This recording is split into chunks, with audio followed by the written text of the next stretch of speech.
Hi, I'm Michael Kurosh. I live in Santa Barbara, California, one of the most beautiful places on earth. My design center is where people come to reimagine their homes and spaces. I work with the best designers, clients with broad tastes, and experts who navigate the fascinating world of design. I'm always excited to learn something new, and I never say no to a challenge.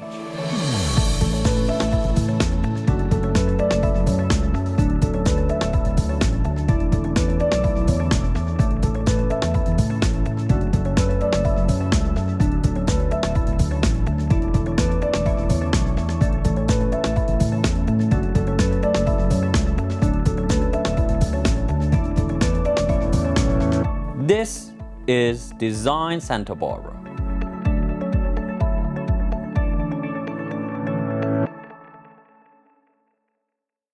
Welcome to Design Santa Barbara. I'm Michael Kurosh, and today we are coming to you from the fascinating Mexico City, the North America's largest city.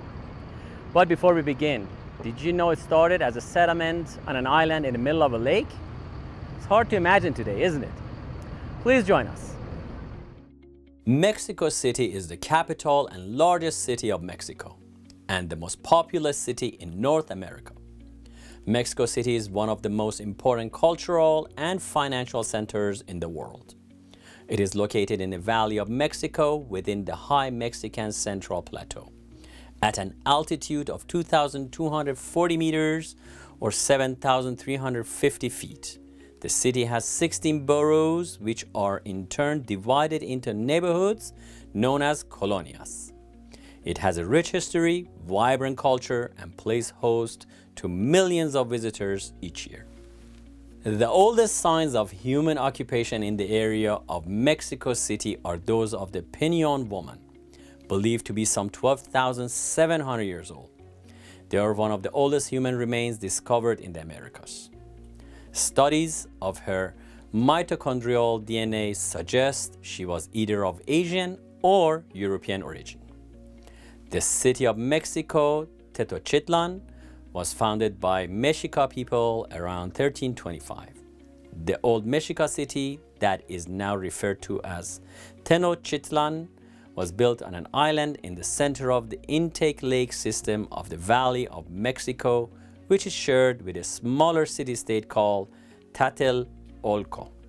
According to legend, the Mexicas' principal god indicated the site where they were to build their home by presenting a golden eagle perched on a prickly pear devouring a rattlesnake. Between 1325 and 1521, Tenochtitlan grew in size and strength, eventually dominating the other city-states around Lake Texcoco and in the Valley of Mexico. When the Spaniards arrived, the Aztec Empire had reached much of Mesoamerica, touching both the Gulf of Mexico and the Pacific Ocean.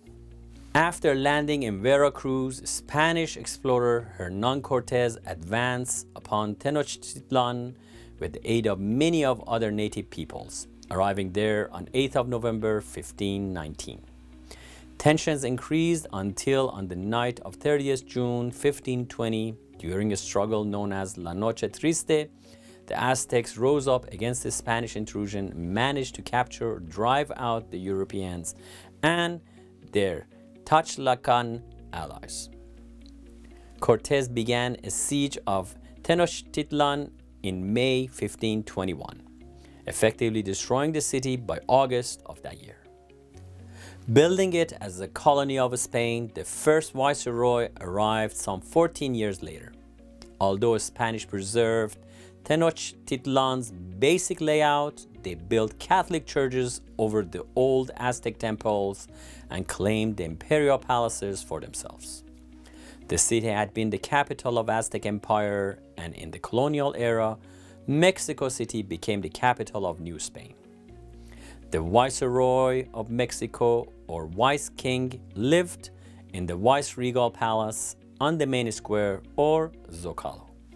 The Mexico City Metropolitan Cathedral, the seat of the Archbishop of New Spain, was constructed on another side of the Zocalo, as was the Archbishop's Palace and across from it the building housing the city council. A late 17th century painting of the Zocalo by Cristobal del Villalpando depicts the main square, which had been the old Aztec ceremonial center. The existing central plaza of the Aztecs was effectively and permanently transformed to the ceremonial center and seat of power during the colonial period and remains to this day in modern Mexico the central plaza of the nation. Rebuilding of the city after the siege of Tenochtitlan was accomplished by the abundant indigenous labor in the surrounding area. Pre-conquest Tenochtitlan was built in the center of the inland lake system, with the city reachable by canoe and by wide causeways to the mainland.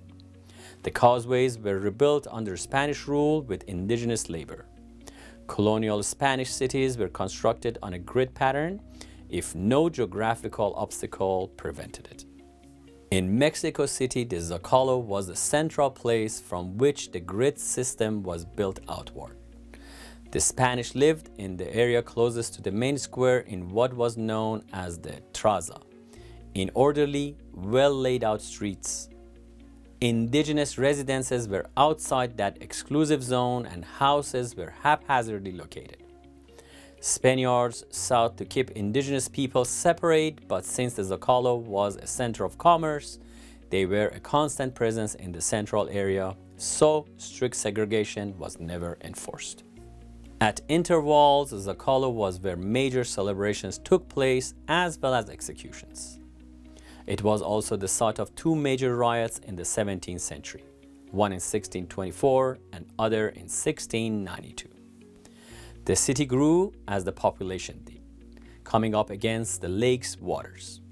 As the depth of the lake water fluctuated, Mexico City was subject to periodic flooding.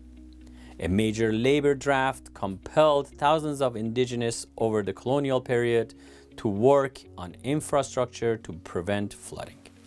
We will be back with more Design Santa Barbara from the fabulous Mexico City. Stay tuned.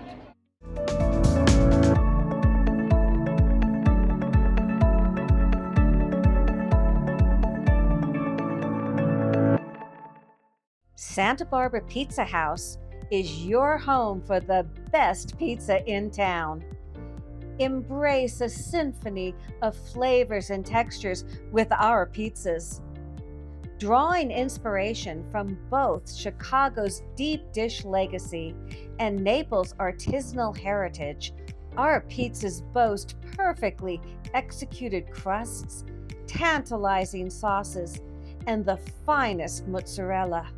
Whether you're a seasoned pizza connoisseur or just looking for a delicious meal, our pizza here is sure to satisfy.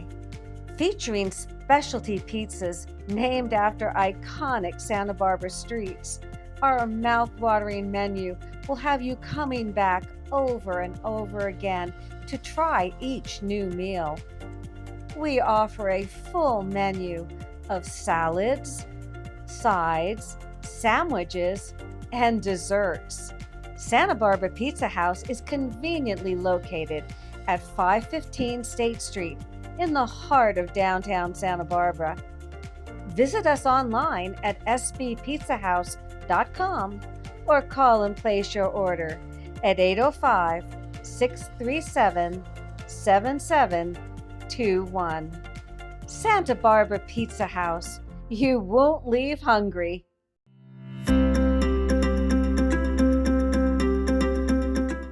Today I would like to talk to you about rugs. 3 important things to remember when you are buying a rug. First is the size. Size is very important, and this is what you have to do your study.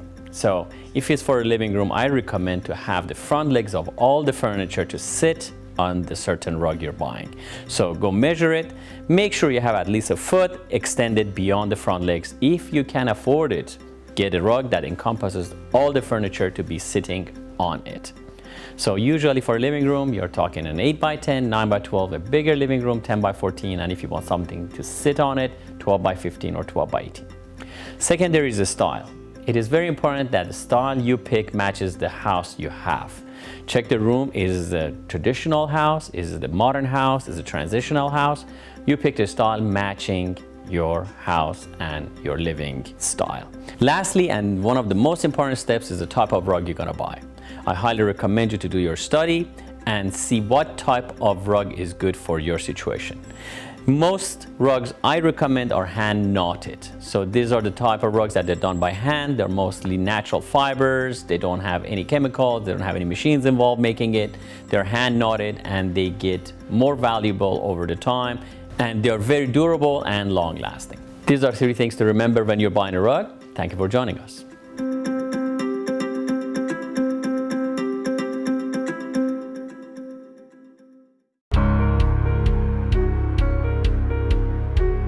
How many times in the last year have you said to yourself, I really need a new sofa? Spending so much time at home lately, you deserve the most comfortable furniture. At Santa Barbara Design Center's massive showroom, we have numerous selections of sofas and sectionals that you can take home today. Or we can custom build your dream sofa. We make the most comfortable and stylish sofas and sectionals in the industry today. Just ask the top designers in Santa Barbara. They use our sofas and sectionals in their projects because they know clients are beyond satisfied with the results. For a decision as important as this, don't go online or buy from a catalog photo. Come into 410 Olive Street and let our experienced team help you find the perfect fit for your home. Trust me, you want to sit on it before you buy.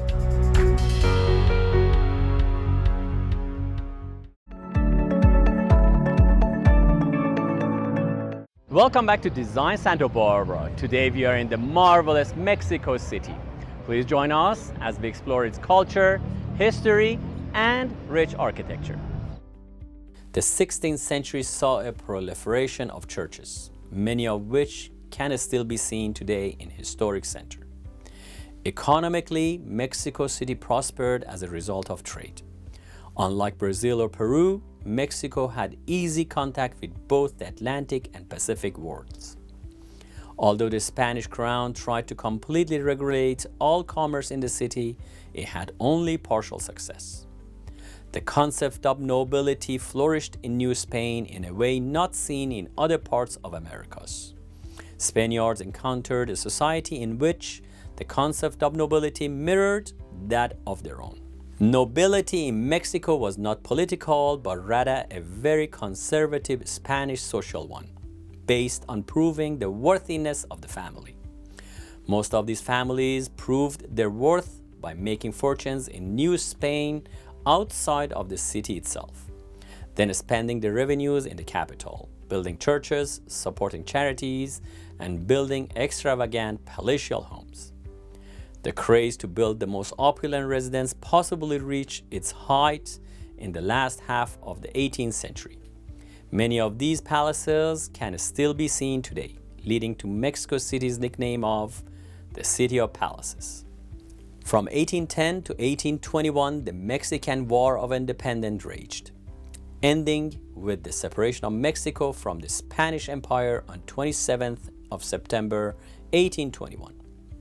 During the 19th century, Mexico City saw 2 major conflicts from inside its borders and out. It played host to numerous micro-civil wars and was invaded by the French twice, as well as occupied by American forces for almost 2 years after the Mexican-American War in 1847 and 1848. Despite continued conflict, the 20th century saw rapid expansion in Mexico City. In 1900, the population was less than 500,000. By 1950, it was over 3 million. In 1990, it was over 15 million. And today, it now is home to over 22 million people. Events such as the Mexican-American War, the French intervention, and the Reform War left the city relatively untouched, and it continued to grow, especially during the rule of President Porfirio Diaz.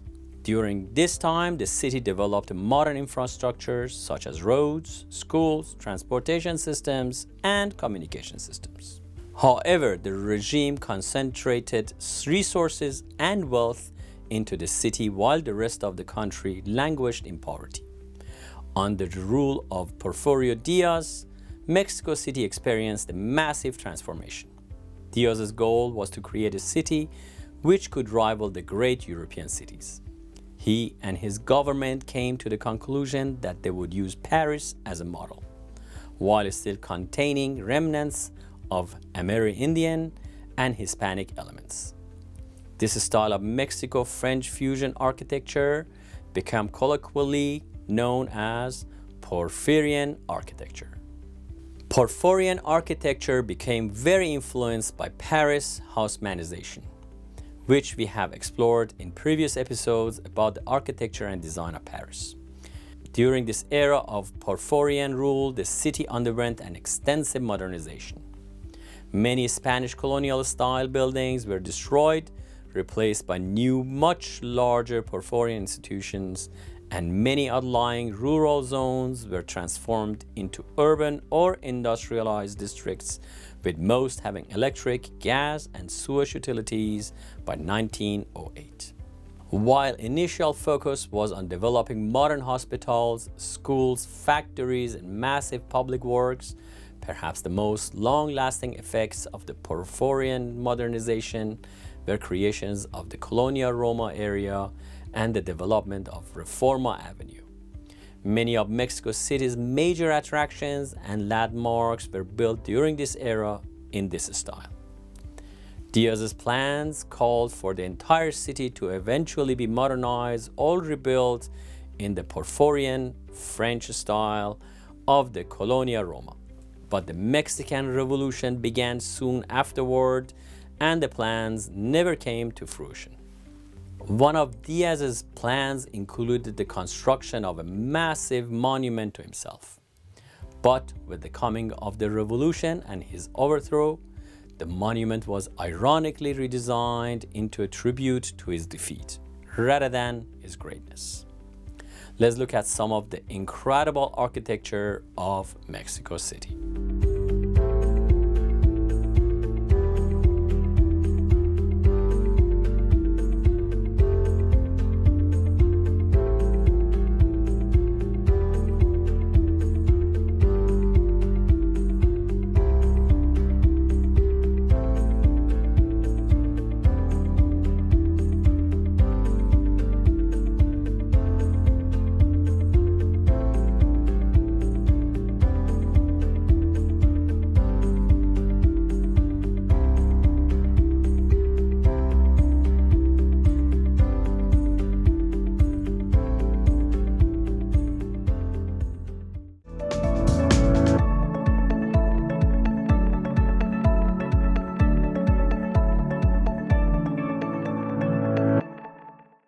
Santa Barbara Pizza House is your home for the best pizza in town. Embrace a symphony of flavors and textures with our pizzas. Drawing inspiration from both Chicago's deep dish legacy and Naples' artisanal heritage, our pizzas boast perfectly executed crusts, tantalizing sauces, and the finest mozzarella. Whether you're a seasoned pizza connoisseur or just looking for a delicious meal, our pizza here is sure to satisfy. Featuring specialty pizzas named after iconic Santa Barbara streets, our mouth-watering menu will have you coming back over and over again to try each new meal. We offer a full menu of salads, sides, sandwiches, and desserts. Santa Barbara Pizza House is conveniently located at 515 State Street in the heart of downtown Santa Barbara. Visit us online at sbpizzahouse.com or call and place your order at 805-637-7721. Santa Barbara Pizza House. You won't leave hungry.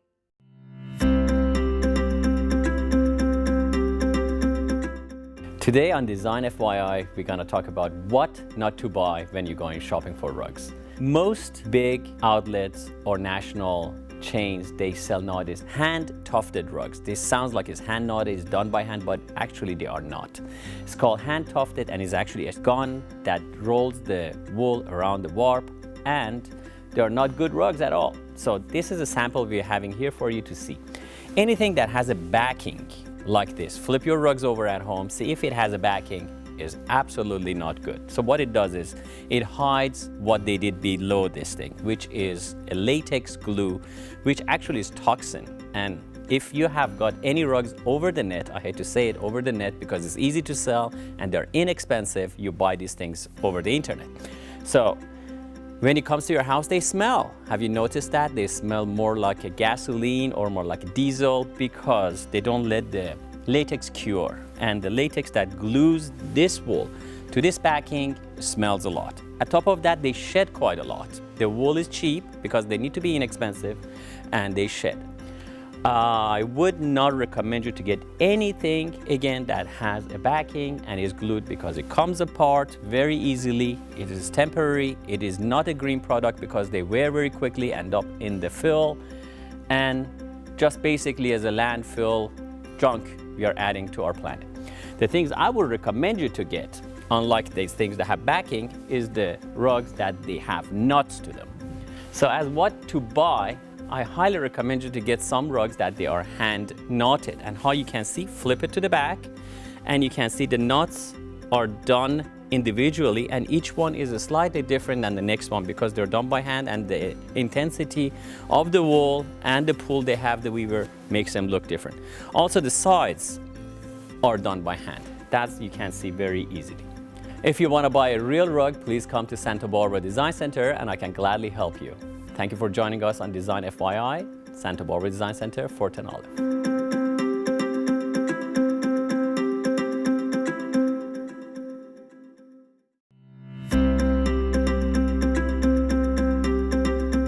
Today we are with Jess, the owner and creative director of Just LED at the Santa Barbara Design Center, and he's a marvel of lighting. So I understand there is a new recessed lighting that replaces the old clunky big ones, is more ergonomic, and you carry these. Can you explain to our viewers what this is all about and what kind of benefits they get out of it? Yes, Michael. Traditionally, 6-inch and 4-inch has been the standard across America. The big clunky trims on the ceiling, you'll see them all over America. Since LED has come to another level on recessed fixtures, and as a designer, we like to see tight little go-away trims that you don't see, they're up in the ceiling. So we have trims that are 3.5 inches that go, the light sits up in the ceiling, so when you walk in it doesn't hit you in the face like the 6 and 4-inch traditional cans used to do. They also dim warm, so it's like the old traditional dimming. Everyone loves LED dimming to the way halogens used to. It's called warm dim, so they dim down nice and warmly. So, and it's all set above the ceiling and it's all optical, sending shafts of light through the room, creating a great mood in the room. Well, that's very nice, and I have seen it actually in your showroom. Come down here and see what he has to offer and make your house beautiful and warm. Thank you very much. No problem.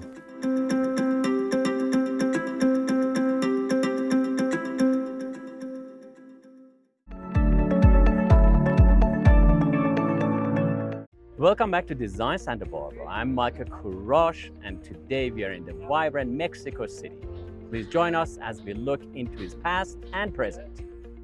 The rapid development of Mexico City as a center for modernist architecture was most fully manifested in the mid-1950s construction of the Ciudad Universitaria, Mexico City. Designed by the most prestigious architects of the era, the buildings feature murals by noted artists such as Diego Rivera. It has since been recognized as a UNESCO World Heritage Site. Mexico City also pays tribute to its rich history with preservation and archaeological sites such as the Pyramid of the Moon. The Pyramid of the Moon is the second largest pyramid in Mesoamerica after the Pyramid of the Sun. It is found in the western part of the ancient city of Teotihuacan and mimics the contours of the mountain Cerro Gordo, just north of the site. Cerro Gordo may have been called Tenan, which in Nahuatl means mother or protective stone. The Pyramid of the Moon covers a structure older than the Pyramid of the Sun, which existed prior to 200 AD. A platform atop the pyramid was used to conduct ceremonies in honor of the great goddess of Teotihuacan, the goddess of water, fertility, the earth, and creation itself. From ancient religion to modern theology, Mexico City boasts some of the most spectacular cathedrals in the world. Let's look at more of these magnificent structures.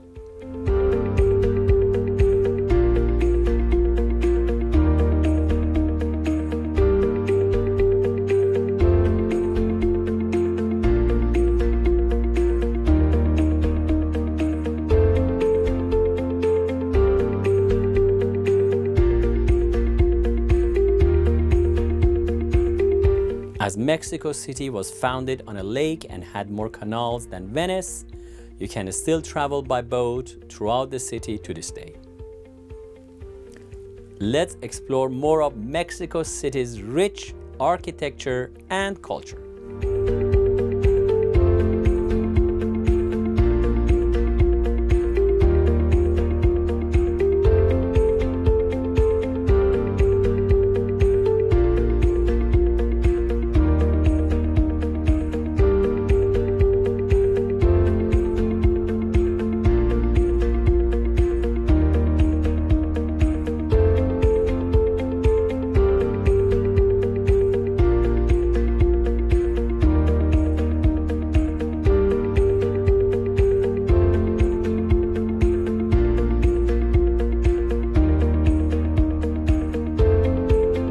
As we come to close this episode from Mexico City, I want to express how unexpectedly beautiful, worldly, and diverse Mexico City is. Its kind and guest-friendly people leave a positive mark at top of the wonderful experience. One quote from the world-famous Mexican painter Diego Rivera sums up the attitude of most Mexicans I met. I paint the things I love, and so I find beauty in everything. Thank you for watching. Looking forward to see you next week on Design Santa Barbara.